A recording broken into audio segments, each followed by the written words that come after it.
Hello दोस्तों, आप सभी का स्वागत है आपके अपने आजाद ग्लोबल इंस्टीट्यूट यूट्यूब चैनल पर। जैसे कि आप सभी को पता है कि डेली की तरह इस क्लास में करंट अफेयर्स के 10 क्वेश्चन पढ़ने वाले हैं। तो चलिए आज की क्लास एक मोटिवेशन कोट के बाद शुरू करते हैं। तो जमी से जुड़कर आसमां की बात करा, जमी से जुड़कर आसमां की बात करा, स्वप्न नहीं हकीकत से बात करा, और तूफान से डरते हैं बुज़दिल यारो, मुसीबत में वीर की तरह दो दो हाथ करा। तो चलिए आज की क्लास की शुरू करते हैं। आज की क्लास का पहला क्वेश्चन है, हाल ही में भारत की यात्रा पर आने वाले संयुक्त राष्ट्र महासभा के 77वें सत्र के अध्यक्ष फिलेमोन यंग का संबंध किससे है? तो अभी इसका क्वेश्चन में पूछा गया है कि फिलेमोन यंग का संबंध किससे है। तो इनका संबंध है कैमरून से है। क्या किस देश के हैं? कैमरून देश के हैं। तो फिलेमोन यंग के बारे में देखते हैं। तो यह यूएन महासभा के अध्यक्ष हैं। वह 77वें सत्र के अध्यक्ष हैं यूएन महासभा के। तो कैमरून के पूर्व प्रधानमंत्री भी रह चुके हैं फिलेमोन यंग। तो इन्हें पहली ऑफिशियल यात्रा हुई है अभी हाल ही में, भारत की इनकी पहली ऑफिशियल यात्रा हुई है। जो एस जयशंकर प्रसाद जी इसके स्थायी सदस्य हैं। और इसमें यूएसए और रूस, चीन और यूके और फ्रांस। तो इसमें कितने? 5 स्थायी सदस्य हैं। और कौन कौन से हैं यूएन महासभा में? जो है यूएसए, रूस, चीन, यूके और फ्रांस। तो इन्हें अभी हाल ही में स्थायी सदस्य की मांग की है एस जयशंकर प्रसाद के द्वारा, जो भारत भी इसका स्थायी सदस्य बनाया जाए। तो यह मांग की है फिलेमोन यंग से एस जयशंकर प्रसाद जी ने यह मांग रखी है। तो चलिए नेक्स्ट क्वेश्चन पे चलते हैं। Question number 2। तो हाल ही में एन बीरेन सिंह ने किस राज्य के मुख्यमंत्री पद से इस्तीफा दे दिया है? तो अभी हाल ही में मणिपुर राज्य के मुख्यमंत्री के पद से एन बीरेन सिंह ने इस्तीफा दे दिया है। एन बीरेन सिंह के बारे में देखते हैं। तो यह मणिपुर के सीएम थे, जिन्होंने अभी हाल ही में रिजाइन दे दिया है, इस्तीफा दे दिया है मुख्यमंत्री के पद से। और यह इस्तीफा मणिपुर के गवर्नर अजय कुमार भल्ला जी को दिया गया है। और यह एन बीरेन सिंह कांग्रेस के अविश्वास प्रस्ताव की तैयारी को देखते हुए यह इस्तीफा दिया है। चलिए नेक्स्ट क्वेश्चन पे चलते हैं। Question number 3। तो हाल ही में रूस की पावर ग्रिड से किसने अपनी बिजली प्रणाली को अलग किया है? तो अभी हाल ही में रूस के पावर ग्रिड से किसने अपनी बिजली प्रणाली को अलग किया है? तो यह बाल्टिक देश ने किया है। तो रूस पावर ग्रिड, यह अगला है ऑफिशियल, यानी बाल्टिक देशों ने इसे अपनी पावर ग्रिड से किसने, यानी बाल्टिक देशों ने बिजली प्रणाली को अलग किया है। तो यह बाल्टिक देश में कौन कौन से देश आते हैं? वो है एस्टोनिया, लातविया और लिथुआनिया।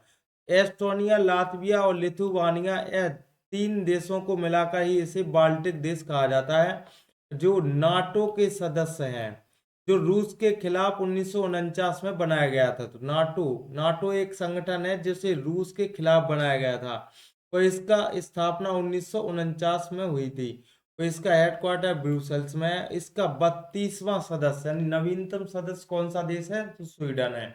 ये हो गई नाटो की बात।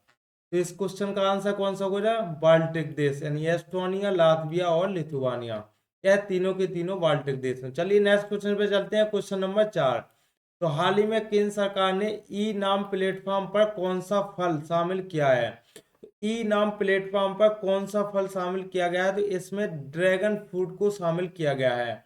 तो ई नाम की फुल फॉर्म देख लेते हैं। इसे इलेक्ट्रॉनिक नेशनल एग्रीकल्चर मार्केट कहा जाता है, ई नाम। इसकी शुरुआत हुई थी ई नाम की सन 2016 में। इसका उद्देश्य क्या है? तो यह दलाल यानी मध्यस्थता से बचने के लिए, यानी दलालों को समाप्त करने के लिए इसका गठन किया गया था, इसकी शुरुआत की गई थी। इसे कुल कृषि वस्तुएं, तो इस पर ई नाम पर कुल कितनी कृषि वस्तुओं को दर्ज किया जा चुका है? तो इसमें कुल 231 हो गई हैं। अभी हाल ही में इसमें 10 और ऐड की गई हैं। तो 10 फल कौन कौन से ऐड किए गए हैं? तो यह 10 हैं। कौन कौन से? ड्रैगन फ्रूट, हींग, सूखी मेथी, सिंगाड़ा, बेबीकॉर्न और बेसन, चना सत्तू, गेहूं का आटा। और इसमें सिंगाड़े का आटा भी अलग से ऐड किया गया है। और तुलसी के पत्ते। चलिए नेक्स्ट क्वेश्चन पे चलते हैं, क्वेश्चन नंबर 5। तो देश का पहला सरकारी विश्वविद्यालय राष्ट्रीय त्रिभुवन सरकारी विश्वविद्यालय कहाँ प्रारंभ होगा? तो यह एक सरकारी विश्वविद्यालय कहाँ प्रारंभ किया गया? तो यह गुजरात में इसका प्रारंभ होगा। इसे राष्ट्रीय त्रिभुवन सरकारी विश्वविद्यालय, यह त्रिभुवन दास पटेल इसके संस्थापक हैं। त्रिभुवन दास पटेल इसके संस्थापक हैं। यह अमूल डेयरी के संस्थापक हैं। तो त्रिभुवन दास पटेल संस्थापक हैं किसके? अमूल डेयरी के। इसे आनंद यानी गुजरात में स्थित है। तो अमूल डेयरी कहाँ पर स्थित है? यह आनंद गुजरात में स्थित है। यह राष्ट्रीय त्रिभुवन सरकारी यूनिवर्सिटी भी यहीं पर स्थापित की जा रही है। तो यह भारत की पहली सरकारी यूनिवर्सिटी होगी। तो जो अभी हाल ही में राष्ट्रीय त्रिभुवन सरकारी विश्वविद्यालय का प्रारंभ किया गया है, यह भारत की पहली सरकारी यूनिवर्सिटी है। चलिए नेक्स्ट क्वेश्चन देखते हैं। जैसे कि ये श्वेत क्रांति के जनक कौन है? तो श्वेत क्रांति के जनक है वर्गीज कुरियन। और नेशनल मिल्क डे कब मनाया जाता है? तो यह 26 नवंबर को मनाया जाता है।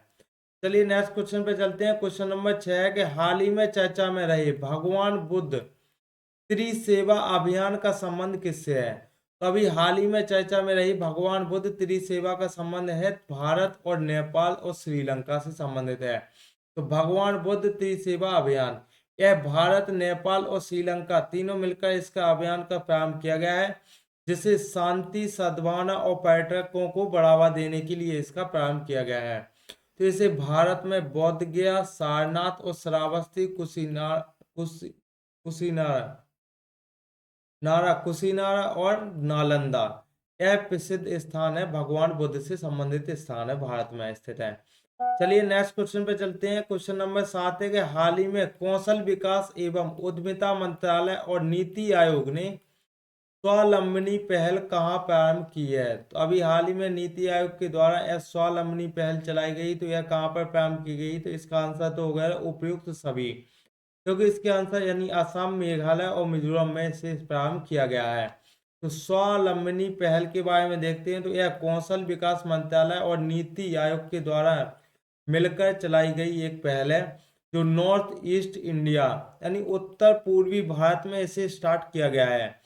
इसमें महिलाओं में उद्यमशीलता का विकास करना इसका उद्देश्य है, यानी कौशल का विकास करना महिलाओं में इसका उद्देश्य माना गया है।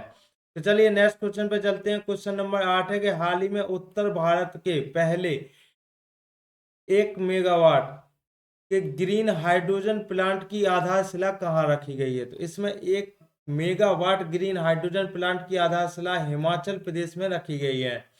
तो हिमाचल प्रदेश में सोलन जिला, हिमाचल प्रदेश के कौन सा जिला है? सोलन जिला, इसे दामोटा स्थान पर इसकी आधारशिला रखी गई है। तो इसकी क्षमता कितनी है? तो 1 मेगावाट ग्रीन हाइड्रोजन प्लांट स्थापित किया गया है। यह उत्तर भारत का फर्स्ट प्लांट है, जो ग्रीन हाइड्रोजन प्लांट है, यह उत्तर भारत का फर्स्ट प्लांट है। तो इसके कौन मुख्यमंत्री यानी सीएम सुखविंदर सिंह ने इसे की आधारशिला रखी है।